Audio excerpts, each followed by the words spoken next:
नमस्कार दोस्तों, आज हम आपको सुनाते हैं एक माँ और 3 बेटों की कहानी।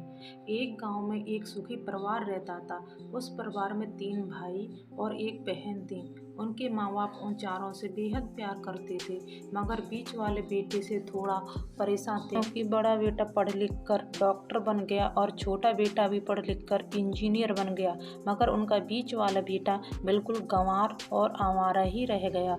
अब उनके दोनों बेटे डॉक्टर और इंजीनियर ने शादी भी कर ली थी और कुछ महीनों के बाद ही उनकी बेटी की भी एक अच्छे घराने में शादी हो गई थी, मगर बीच वाला बेटा अभी भी कुंवारा ही था, क्योंकि वो बिल्कुल अनपढ़ था और कहीं पर मजदूरी का छोटा सा काम करता था।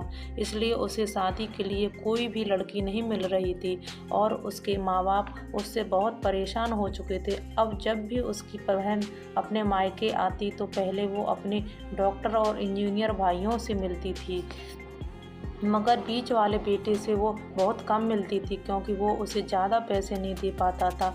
लेकिन फिर भी वो अपनी बहन से बहुत प्यार करता था। अब उनके पिताजी के बीच वाले बेटे की शादी किए बिना ही मृत्यु हो गई। उनकी माँ ने सोचा कहीं अब किसी के मुंह से बंटवारे की बात ना निकले, इसलिए अपने ही गांव की एक सीधी सादी लड़की से अपने गंवार लड़के की शादी करवा दी। शादी होते ही ना जाने क्या हुआ, अब लड़का अनपढ़ बेटा पूरा मन लगाकर काम करने लगा और पहले से कहीं ज़्यादा मेहनत भी करने लगा। अब तो उसे कोई भी दोस्त बुलाने आता तो वो उसे यही कहता था कि भाई, पहले तो मैं जैसे तैसे अकेला कमाकर खा लेता था, मगर अब मेरी शादी हो गई है तो मुझे अपनी पत्नी के लिए भी कमाना पड़ता है और कल को आने वाले बच्चों के लिए भी तो कुछ जोड़ना ही पड़ेगा। इसलिए दोस्त, अब मैं तेरे साथ नहीं घूम सकता। ये कहकर उसका गंवार लड़का सीधा काम पर निकल जाता है। अब उसके दोनों भाई डॉक्टर और इंजीनियर आपस में ये बात करते हैं कि हम दोनों तो उस गंवार से कहीं ज़्यादा पैसे कमाते हैं, इसलिए हम सब घर और ज़मीन का बंटवारा कर लेते हैं और उस गंवार से अलग हो जाते हैं, क्योंकि अब वो हमारे बराबर कभी भी नहीं कमा सकता।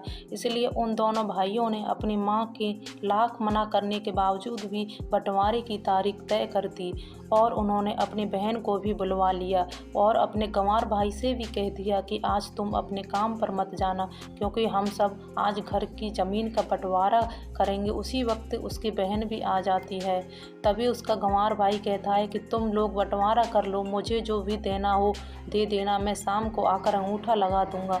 तभी उसकी बहन कहती है, अरे बेवकूफ़, तू तो अनपढ़ ही रहेगा, ज़मीन का हिस्सा तो आमने सामने बैठकर ही होता है। तभी उसके दोनों भाई भी बीच बोले, गंवार भाई को उल्टा सीधा कहते हैं। तब उसकी माँ भी उससे कहती है कि बेटा, आज तू काम पर मत जा, बंटवारा तेरे सामने ही होगा तो ही अच्छा है। उसी वक्त वकील भी आ जाता है। तभी वकील कहता है कि आपका सारा हिस्सा मिलाकर 10 बीघा ज़मीन है और आपका घर है। आप अब ये बताओ कि किसको कितना हिस्सा देना है, मैं उसी हिसाब से बंटवारे के कागज़ बना दूंगा।